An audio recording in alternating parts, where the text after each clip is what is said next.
Welcome to this tutorial on setting up single sign-on using Azure Active Directory within Engage. So we're currently on our home page after we're logging in. If we navigate to settings in general, this will take us to our company overview page. From here, we can click Add Single Sign-On Provider to set up a single sign-on provider. There are some configuration options here. The ones that we need to worry about for this demo are the custom login URL. So this needs to be lowercase and no spaces, and this is used to provide a direct link that you can give to your agents, so they will be directed straight to the login flow with Azure. This is unique to a company, so you need to make sure it matches probably your company name or something else that would be easily rememberable by your agents. We recommend using just-in-time provisioning. Just-in-time provisioning means that if an agent logs in to Engage for the first time, they've never had an account before, the system will provision them based on the information that's provided from the Azure Active Directory. We get this information via claims. So we've got the claim configuration over here. I'd recommend using the group-based SAML claims. This will allow you to use security groups in Azure to map permissions for your agents. If you want, you can also choose the role-based claim, but we're not going to cover that in this tutorial video.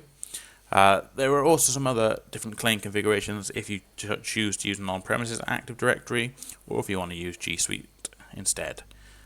So we're going to select group-based SAML, and this will automatically update the claims here.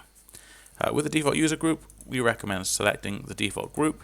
This means when the agents log in for the first time, they'll be assigned to the group and they'll be able to receive interactions from the group that they've been assigned to. The federated metadata file, this can be retrieved from Azure Active Directory, and we will go and do this now. So from within our portal, we can view the Active Directory.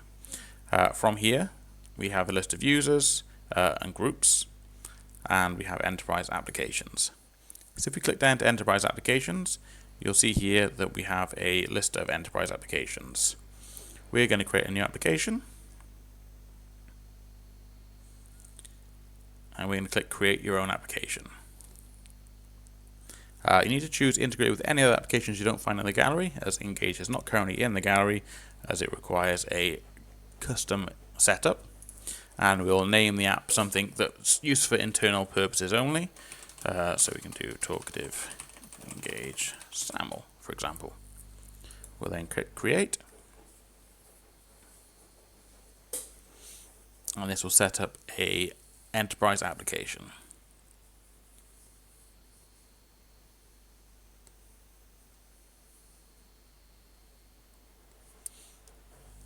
Now we've got our application set up, we need to navigate to the single sign-on tab,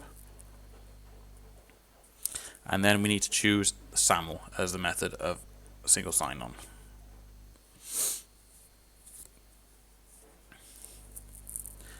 From this page, we will need to get the federated metadata XML file.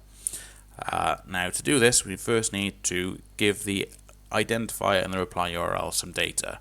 At this point, we haven't got them, so we're going to be providing just some random junk data.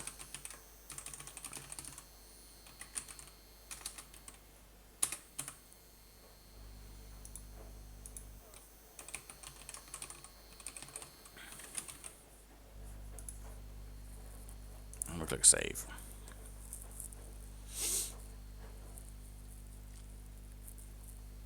Now we've saved this junk data, we can download the federated metadata XML file.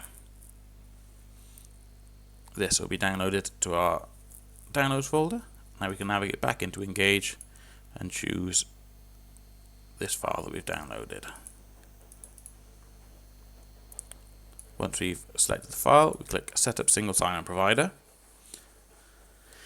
and we're navigated now to a configuration page. In here we have our identifier and reply URL. So back into Azure, we need to update these with the new correct values that have been generated by the system. So we'll first copy the identifier, make sure there's no spaces around it, and we will copy the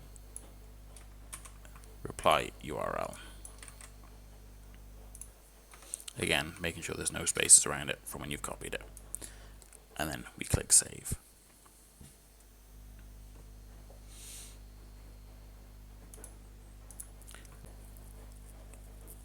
To enable us to map permissions correctly to the application, we need to ensure that our claims are passing over the groups that the user is a member of. We can do this by going to the Attributes and Claims section in the SAML-based authentication. So we can edit the attributes and claims. By default, the additional claims that we provide with the default app setup here are enough to provide us with enough information to create the user, but we do need to add a group claim as well. Now, depending on the setup of your Azure application, you might have lots and lots of security groups. With SAML, there's a limit on the amount that can be passed over SAML. So in some cases, you might choose to just choose the groups assigned to the application. In my example, I haven't got that many groups, so I can choose all groups, and I want the group ID to be passed over. The group ID is the UUID that has been assigned to that group. So I will click Save, and I have now got my groups being passed over.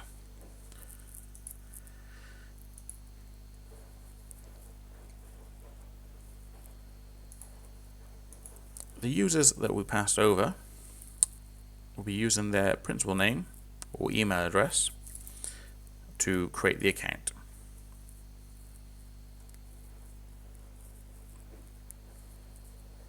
If I was to edit this user, I can see their email is andrew@defiantwebtechnology.co.uk. We'll need to map the domain associated with this email within Engage. So we can do that by adding this here. If you have multiple emails assigned to your organization, you can configure multiple emails here, and this will be how we identify which is the correct server to authenticate these emails via. So click Add Domain, and now we have an authorized domain. Now we need to map the permissions. From within our Azure, we have groups. As you can see here, I've already created some groups. I have a Talkative account holder, a Talkative agent, and a Talkative supervisor. The names of the groups are completely up to you. You might choose to map to an already existing group that's been assigned to users, or you might choose to create specific groups for the Talkative Engage application. With each of these groups, there is an object ID. This object ID is what is passed via the claims to the system, so we know what to identify the user as. So we simply copy the UUID for the account holder, copy the supervisor's UUID,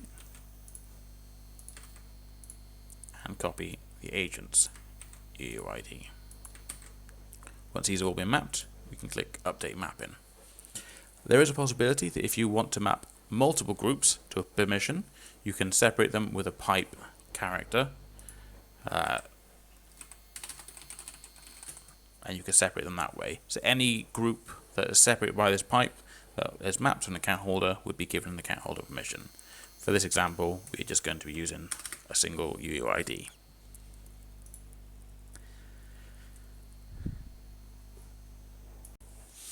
Once your configuration is complete, we now have to assign users to use the enterprise application. By default, an enterprise application will not be allowing all users that are a member of the Azure Active Directory to use it.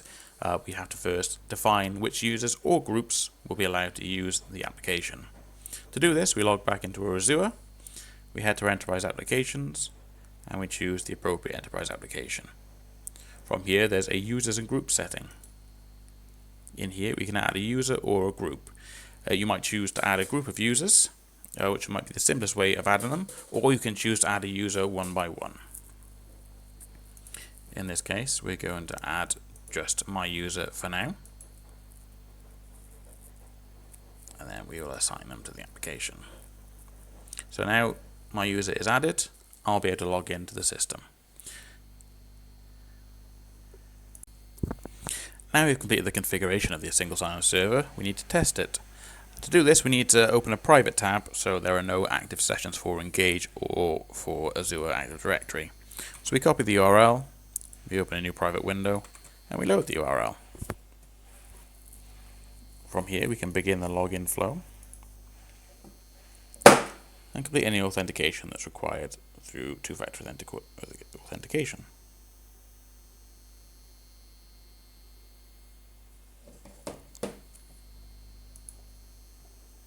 This will now redirect us back to Engage, where an account will be provisioned and the user will be logged in with the appropriate role.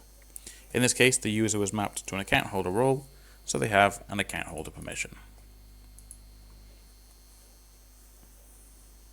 As you can see, their roles are account holder. The email address has been passed through. And if you attempt to edit this user, because they're a single sign-on user, you'll be unable to manage their password here and change any of their name or other settings such as the ones that were passed through from Azure, as they all need to be managed centrally within Azure. We can also confirm here that in the default group, our new user is present.